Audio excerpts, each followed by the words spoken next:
La Asamblea escuchará. The Assembly will hear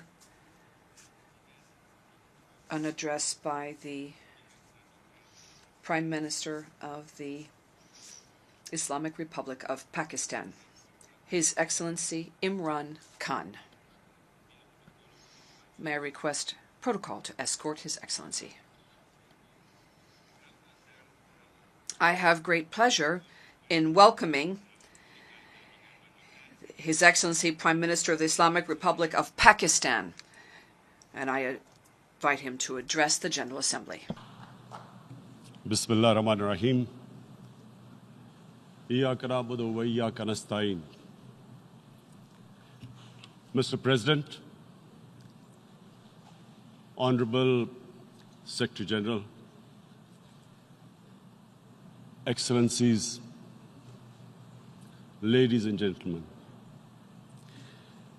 I feel honored today to represent my country at this forum of world leaders, where we have a chance to discuss problems that the world is facing. I want to talk about a lot of problems, but just 4 today. And I especially came to this forum despite a difficult time in my country, facing challenges. I would not have come, but because I feel that there are some very urgent problems which the world must address. So first of all, I start with climate change. So many leaders have talked about climate change. But Mr. President, I feel that there is a lack of seriousness. Perhaps world leaders some of the leaders who can do a lot, do not realize the urgency of the situation. We have a lot of ideas, but as someone said, ideas without funding is mere hallucination. Pakistan, I'll give you start with my own country. Our country is amongst the top 10 nations in the world which are most affected by climate change. We depend upon our rivers. We are mainly an agricultural country. And 80% of the water in our rivers comes from our glaciers. The glaciers, not just on the Pakistani side, even India. The river, the 80% of the water in Ganges and the Indian rivers also comes from the glaciers, from the Himalayan glaciers, Karakoram, Hindu Kush. And these glaciers are melting at quite a rapid pace. We detected already 5,000 glacial lakes in our mountains. And if this keeps going, if nothing is done, we are scared that humans are facing a huge catastrophe. In my country, when my party came to power in the province of KP, we planted 1 billion trees in 5 years. Now we've set ourselves a target of 10 billion trees in Pakistan. Idea being to counter the effects of global warming. But one country cannot do anything. This has to be a combined effort of the world. My optimism comes from the fact that humans, the Almighty has endowed humans with great powers. We can do anything, provided our survival instinct is stirred up. And this is really what I hope that the United Nations will take a lead in this. There must be more emphasis. Richer countries must be pushed. Countries that are responsible for greenhouse gas emissions. They must be pushed because our country contributes minuscule amount to greenhouse gases. So I feel that the United Nations must take leadership in this. My second issue for me right now is even more critical. Mr. President, every year, billions of dollars leave the poorer countries and go towards rich countries. Billions of dollars siphoned off by the ruling elites of the developing world. And they find their way into Western bank accounts, offshore accounts, tax havens, expensive properties hidden behind companies bought in Western capitals. Mr. President, this is devastating the developing world. This is causing more poverty, debts. It's impoverishing the developing world. The difference between rich and poor countries is growing because of this. Money laundering, which happens because money leaves the poorer countries into rich countries, is not treated the same as, for instance, money from drugs or terror financing. The seriousness which terror financing and money from drugs, the way it is treated, it's not the same. The way the poor countries are being plundered by their elites. It's not happening. In my country, when I took charge of our government a year back, in the 10 years preceding that, our total debt went up 4 times. The debt we had accumulated in 60 years, just in 10 years, it went up 4 times. As a result, the total revenue we collected in 1 year, half of it went into debt servicing.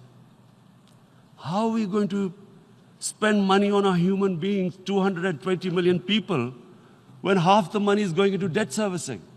Because our country was plundered by the elites, the ruling elite.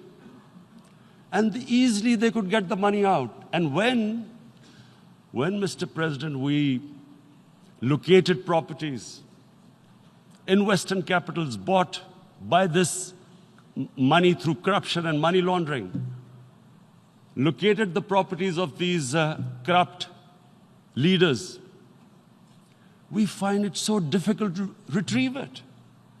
That money, if we retrieved that money, we could spend on our human beings. But it's so difficult. The laws protecting these criminals.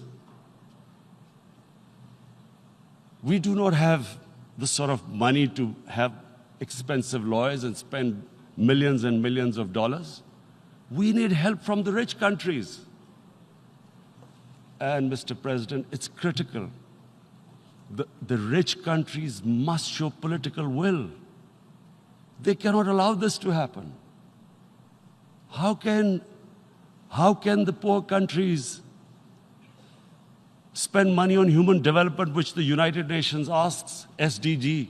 How are we going to do it when this money can easily leave our countries?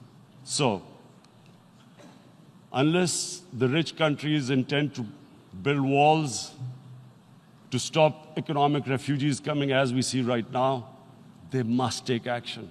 They must take action now. It must be a deterrent. Corrupt ruling elites should not be able to take money out easily and park it into foreign bank accounts and into these properties abroad. And I never understand why. Why do we have these tax havens? Why is this allowed? Why shouldn't rich people pay taxes? Why is it legal to have these tax havens where you have these secret accounts? Because, the world is changing. The population of the world is growing. Sooner or later, you're going to have a crisis. If the poor get poorer and the rich get richer, there is going to be a crisis sooner or later.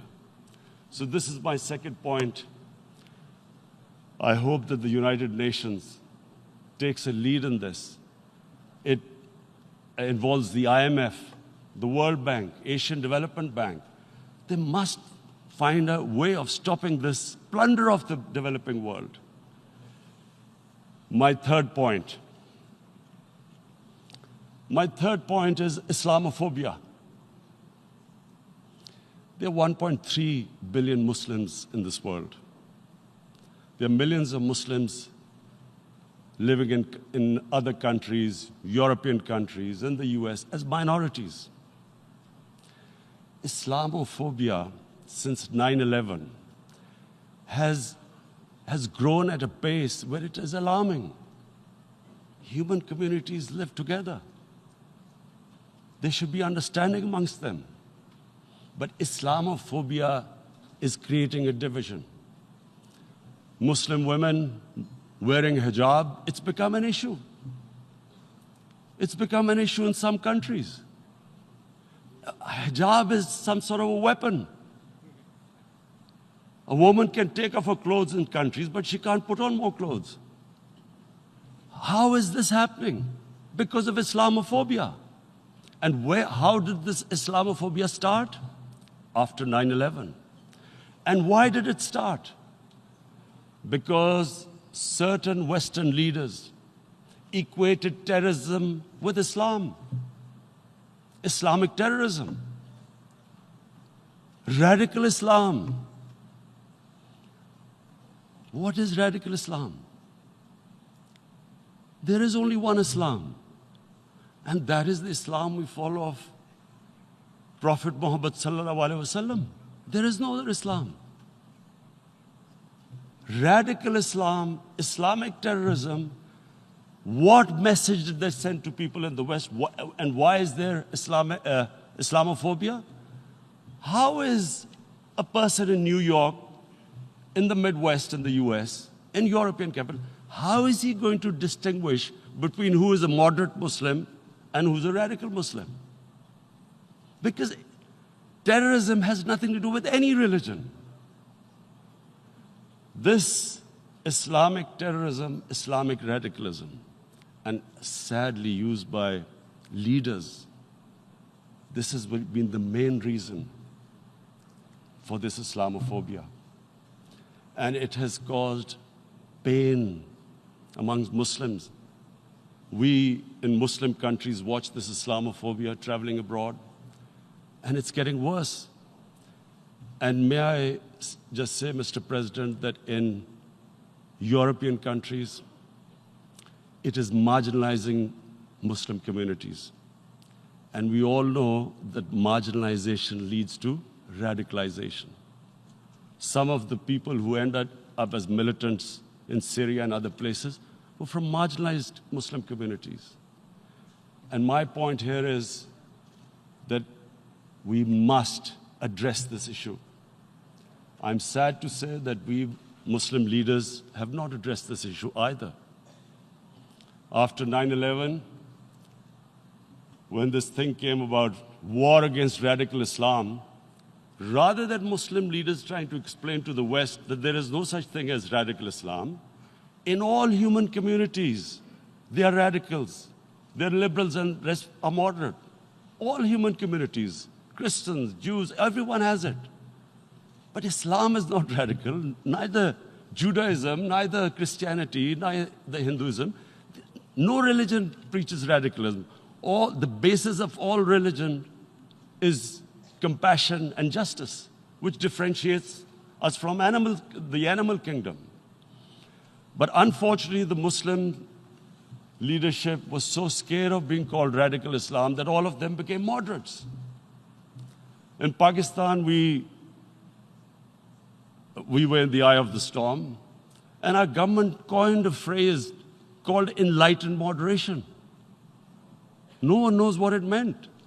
But everyone started putting on Western suits that they were moderates, started speaking. Even those who didn't know English would speak English because they were moderates. No one had a clue what it was. Because we, in the Muslim world, did not explain to the West that there is no such thing as radical Islam. One of the reasons why after 9/11, Islam was supposed to be equated with terrorism was suicide attacks. Because the 9/11 bombers did a suicide attack, all sorts of theories came up that the Muslims are involved in suicide attacks because they will get virgin in heavens. Some came up with, what about women, suicide attackers? So this bizarre thing happened. No one explained. Suicide attacks and Islam were equated. No one did research that before 9/11, the majority of suicide attacks in the world were by Tamil tigers, who were Hindus. No one blamed Hinduism, and quite rightly. What has Hinduism got to do with what desperate people were doing in Sri Lanka? We all know we've seen films about Japanese kamikaze pilots at the end of the Second World War doing suicide attacks. No one blamed the religion. But here we were trying to prove we were moderates and not explaining to the West. But the most important thing I wanted to say here today, in explaining this Islamophobia, Mr. President, and I feel it's very important because I played professional sport in England, I spent a lot of time there, so I know how the Western mind works and how West views religion. So where the misunderstanding about Islam came. And one of the reasons it caused Islamophobia. That was, in 1989, this book was published, maligning, insulting, ridiculing our Prophet Muhammad sallallahu alaihi wasallam. And there was a reaction in the Muslim world. The West couldn't understand what was the problem. Because in the West, because I have spent so much time in the West, religion is perceived completely differently. They don't look upon religion like we do. And so, Islam was supposed to be an intolerant religion. It was against freedom of expression. And Islam took a real beating 30 years ago. I still remember it became a watershed. And every 2 or 3 years, someone would malign our Prophet, peace be upon him. There would be a reaction by the Muslims. And again, it was Islam, an intolerant religion. Again, this time, I blame a certain section of the people in the West who deliberately provoked this, knowing the impact it would have. But the majority of the people in the West didn't understand. This is where, again, Muslim leadership let the Muslims down. We should have explained to them what our Prophet, peace be upon him, means to us. So in 1 minute, I'll try and explain what he means to us. Our Prophet was the witness to the divine book, the Holy Quran. The Holy Quran is the book of guidance for Muslims, and the Prophet's life was living the Quran. He was an example of what the Quran guided us to be. So he is the ideal we all try to get to. The Prophet created the state of Medina, the first state in Islam. That state was the basis of a Muslim civilization which became the predominant civilization for the next 700 years. And what was that state? I hear such strange things about Islam, that it is against women, it's against minorities. The first state of Islam in Medina, it was the first time a welfare state was set up. The state took responsibility of the weak, widows, orphans, poor people, handicapped. It taxed the rich, spent the money on the poor. The state announced that all human beings are children of Adam, hence equal, whatever the color of their skin. The state announced, the Prophet announced that, and slavery, the whole system depended on slavery as it did for many years in the Western societies. The Prophet said that one of the greatest deeds is to free a slave. But because the society depended on slavery, he said, but if you have to treat them as an equal member of the family. And as a result, something happened in a Muslim world which hasn't happened in any other civilization. Slave dynasties appeared. Slaves became kings. The Mamluks, slaves who ruled Egypt.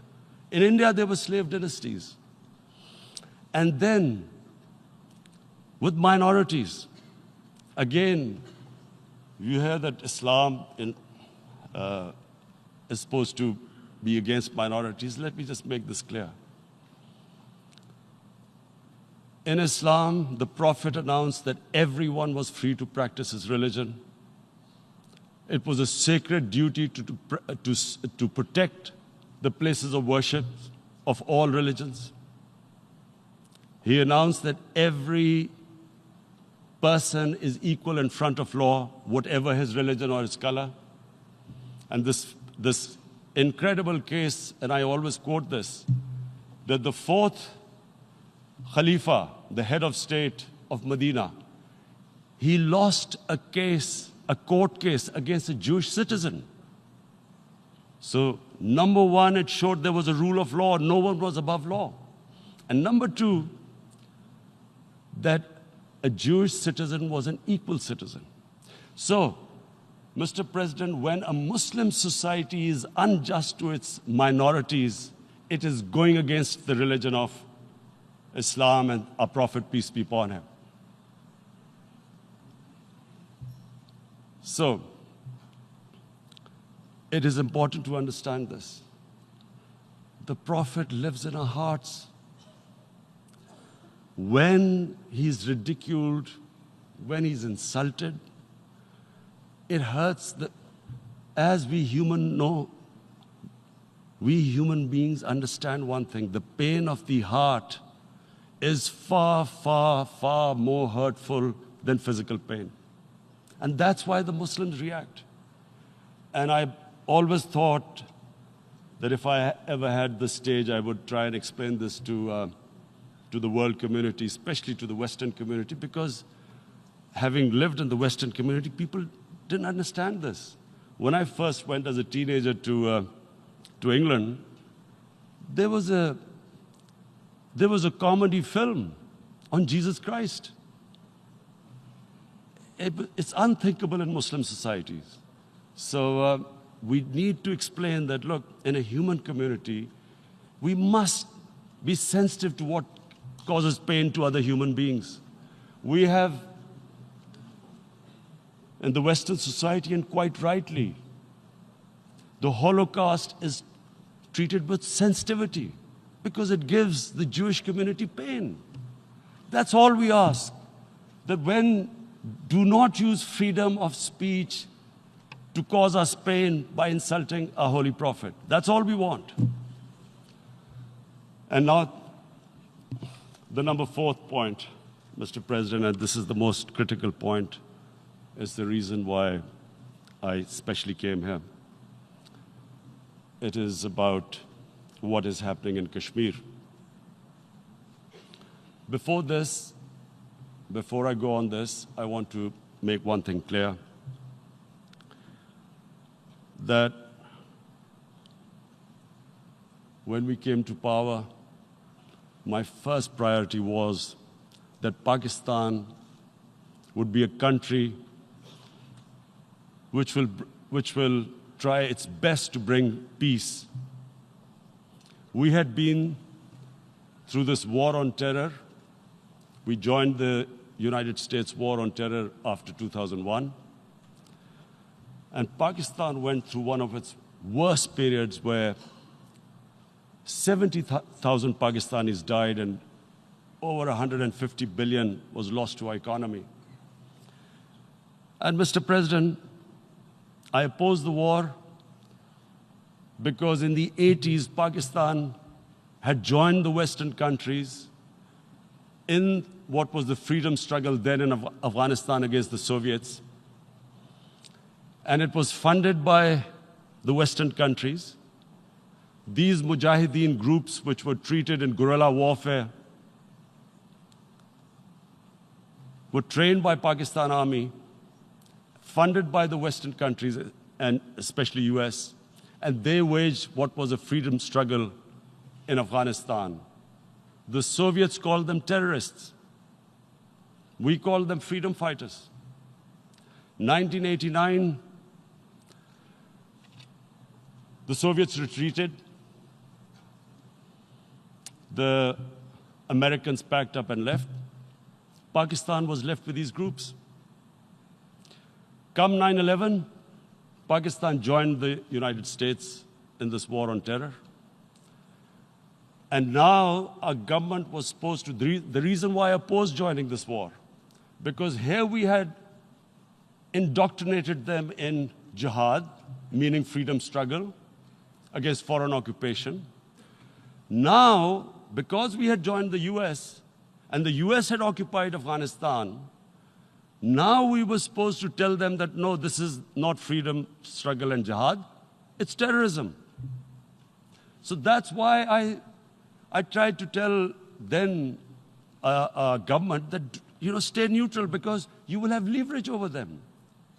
You will be able to control them. But if you join them, you become collaborators and they will attack you, which is what happened. They turned against us. We went through a nightmare. 70,000 people killed in a war we had nothing to do with. No Pakistani was involved in 9/11. Taliban were in Afghanistan. Al-Qaeda was in Afghanistan. What had we to do with it? 70,000 Pakistanis died. So when we came to power, we decided that we would dismantle what was left of these groups. And this decision was taken not just by us, but by all the political parties in Pakistan. Unfortunately, they didn't implement it. So we came to power, we decided to implement it, and we dismantled whatever was left of the groups. And I know that India keeps accusing us that there are these groups there. I would like the United Nations to send observers, see for themselves what we've done. No Pakistani government would have dared to do this because it would have created strife. But we decided that there would be no militant organizations in Pakistan. So I need to give you this background and to what I'm going to say later on. And secondly, we started mending fences. I invited the Afghan president. We developed a relationship with Afghanistan. We had problems with Iran. We mended fences there. And then India. Now let me just give you a little background about my relationship with India. Because of cricket, and cricket being it's a passion in the subcontinent, I had great following in India. I have friends in India. And I loved going to India. So immediately, when my party came to power, the first thing we did was to immediately reach out to India. And I spoke to President Modi and I said, look, we have similar problems. Climate change, poverty, let's get together. Let's resolve our differences through trade. Let's build a relationship on trust. Prime Minister Modi told me that, there were terrorist attacks from Pakistan. I said, we have problems with you. There are terrorist attacks which we know are instigated by India in Balochistan. We caught a spy, Kulbhushan Yadav, who admitted what the sabotage going on in Karachi and Balochistan. So we said, look, let's leave that behind. Let's move forward. Our main priority should be our people. The highest number of poor people live in the Indian subcontinent. Unfortunately, didn't make any headways. Our foreign minister was supposed to meet on this in the UNGA last year. India cancelled it. We thought that it's their election coming up. It's a nationalist, ultra-nationalist party. It doesn't want to cozy up to Pakistan. So we thought, okay, we'll wait till the elections. Meanwhile, a 20-year-old Kashmiri boy, whose father said was radicalized by the security forces in Kashmir, blew himself up on an Indian convoy. Immediately, India blamed us. I spoke to the Indian public on television. I said, if you give us any iota of proof, we will immediately take action, because we've clamped down on these groups. Rather than sending us any proofs, they sent their jets in, they bombed us. We retaliated. A jet, 2 of their planes were shot down, 1 pilot bailed out in Pakistan. We immediately returned the pilot, saying that, look, we do not want any escalation. Rather than taking that as a peace gesture, the entire campaign, almost the entire campaign of Mr. Modi in the election was how he had taught Pakistan a lesson that jets had killed 350 terrorists. Complete lie. They had just killed about 10 trees of ours, which was quite painful given that, we are growing all these trees. He then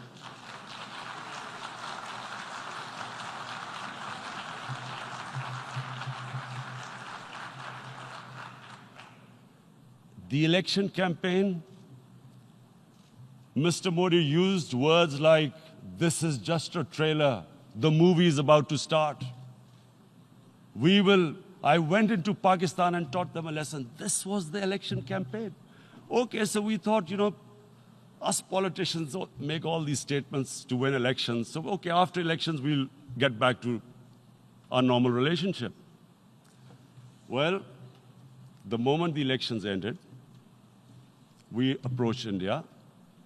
No response. But then we discovered they were trying to push us in the FATF blacklist to bankrupt us. That's when we realized there was an agenda. And that agenda became obvious on the 5th August when India went against 11 United Nations Security Council resolutions which say that Kashmir is a disputed territory and the people of Kashmir have the right of self-determination. They went against that. They went against Simla Accord, which is about bilateral, sorting out our differences through bilateral means, went against that. They actually went against the Indian Constitution. Illegally, they revoked Article 370, which gave Kashmir the special status. They got an extra 180,000 troops there. Total number of security forces in Kashmir now are 900,000. And they put 8 million people of Kashmir under curfew.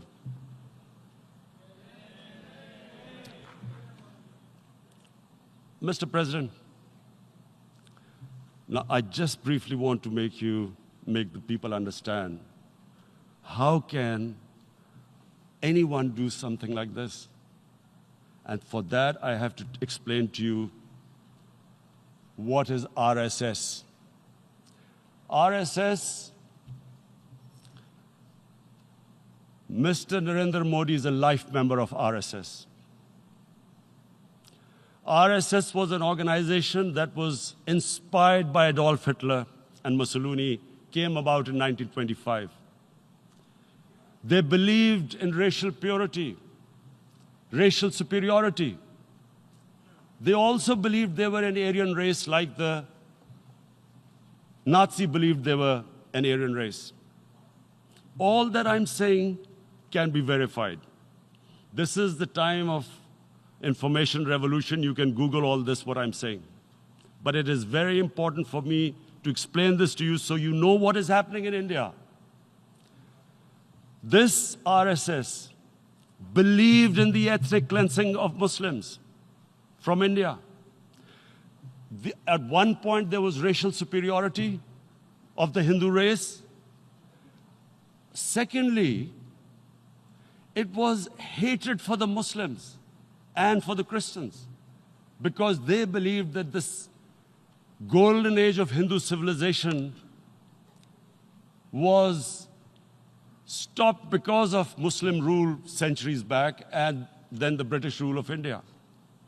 So it was racial superiority and hatred for Muslims and Christians. This is openly stated. You look at the founding fathers of RSS, Golwalkar and Savarkar. Just Google them and you'll find out. And this ideology of hate is what murdered the great Mahatma Gandhi in 1948. It was this ideology of hate that made Narendra Modi in 2002 do a pogrom against Muslims in Gujarat when he was the chief minister. He allowed 3 days for these RSS goons who were inspired by the Hitler brown shirts. They actually wear brown shirts. This RSS, the Congress Home Minister gave a statement that in RSS camps, terrorists are being trained. And these terrorists butchered 2,000 Muslims and 150,000 Muslims were made homeless. Narendra Modi could not travel to the US because of that. And I need to make you understand this background before I explain to you that what sort of a mindset would lay siege to 8 million people with 900,000 troops. Women, children, sick people, locked in as animals. In fact, of what I know of England, if 8 million animals were locked in, the RSPCA would have made a lot of noise about it. These are human beings.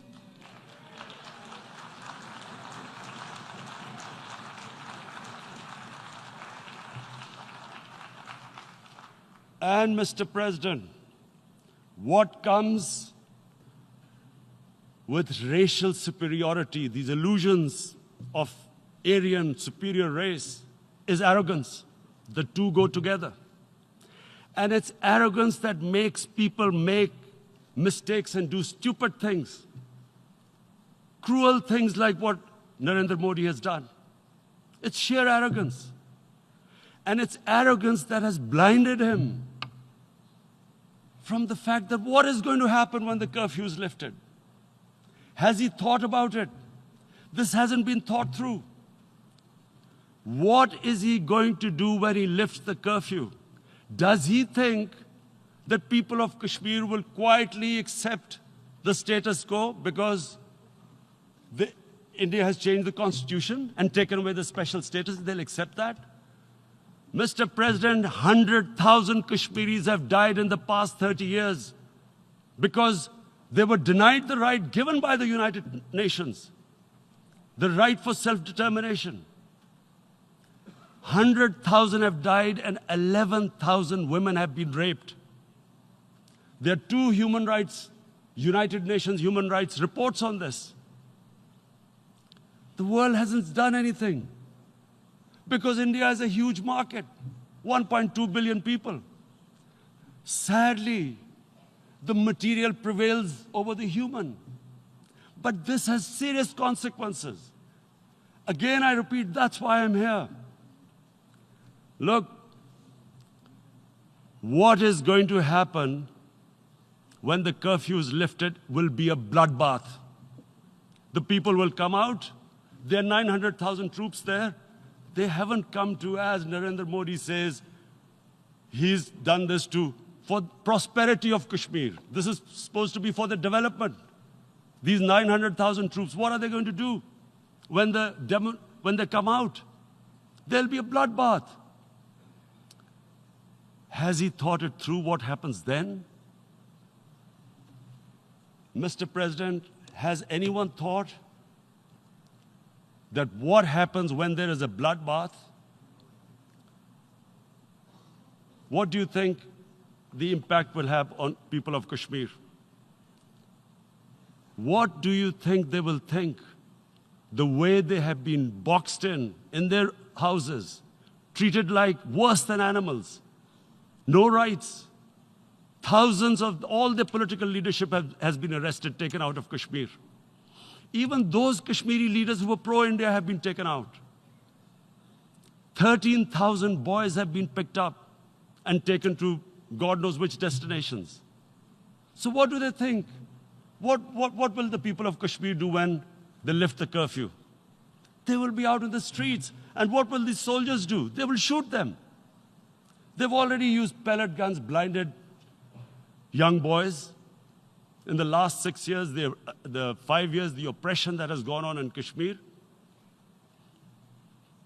And so, Kashmiris will be further radicalized.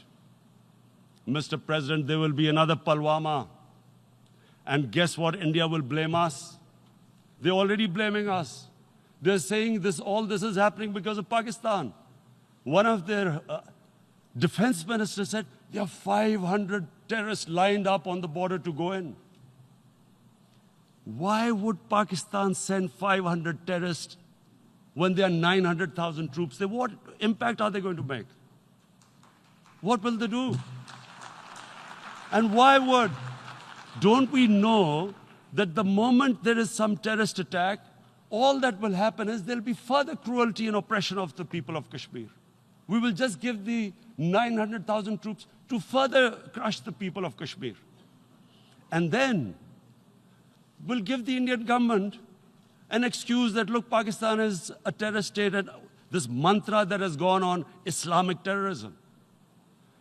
The moment you use this catchword, Islamic terrorism, the whole world turns away.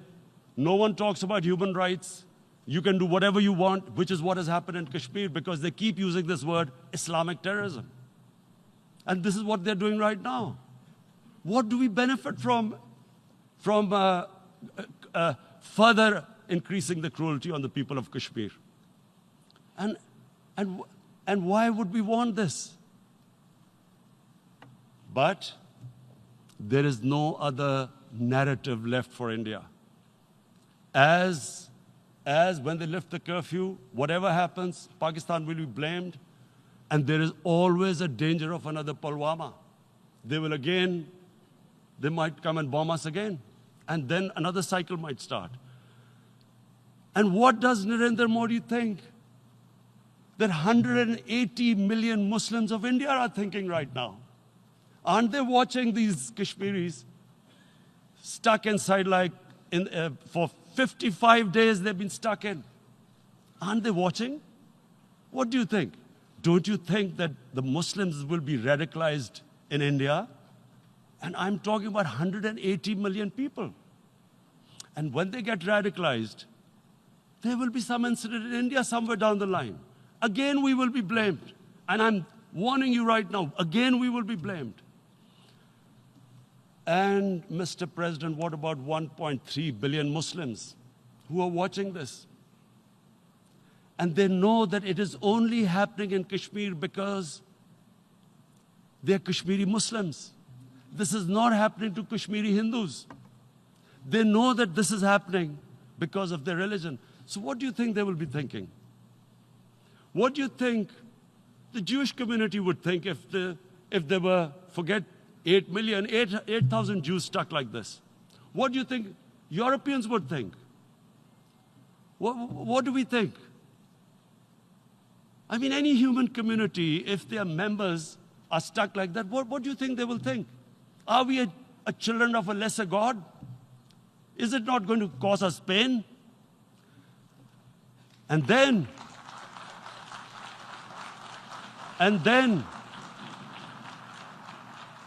I'll tell you what will happen. People will, in the 1.3 billion Muslims, someone will pick up arms. I know we've been brought up with films, Western films. This good, decent guy doesn't get justice. he decides to pick up a gun and start seeking justice. There was a film made in New York, famous film called Death Wish. This guy gets mugged by and his family, his wife gets killed or something. He can't get justice. He picks up a gun and he goes around shooting muggers. And the whole cinema cheers him on. So what do you think the Muslims are thinking right now? If there is a bloodbath, there will be Muslims becoming radicals, not because of Islam, but because of what they will see, that there's no justice when it comes to Muslims. There were Rohingya Muslims, Myanmar, who are, God knows, almost 1 million people out, ethnic cleansing. What was the response of the world community? So what do you think will be the response of 1.3 billion Muslims? I picture myself. I'm in Kashmir. I've been locked up for 55 days. I have heard about, and there are rapes, Indian Army going into homes, soldiers. Would I want to live this humiliation? Would I want to live like that? I would pick up a gun. You're forcing people. You are forcing people into radicalization. When people lose the will to live, what is there to live for? And this is what, if you can do this to human beings, you are actually radicalizing people. And so, Mr. President, I want to repeat here, this is one of the most critical times. There will be a reaction to this. Pakistan will be blamed. 2 nuclear-armed countries will come face to face like we came in February. And before we head in that direction, the United Nations has a responsibility. This is why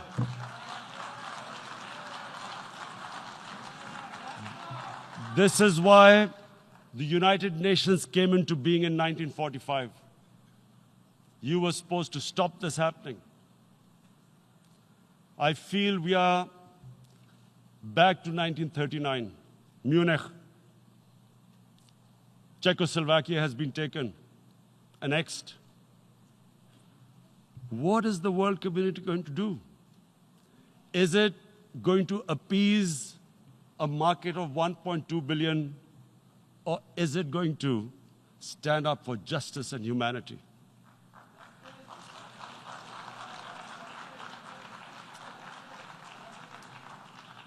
If this goes wrong, you hope for the best, but be prepared for the worst. If a conventional war starts between the 2 countries, Mr. President, if a conventional war starts, and anything could happen, but supposing a country 7 times smaller than its neighbor is faced with the choice, either you surrender or you fight for your freedom till death, what will we do? I ask myself this question. And my belief is, La ilaha illallah, there is no God but one. And we will fight. And when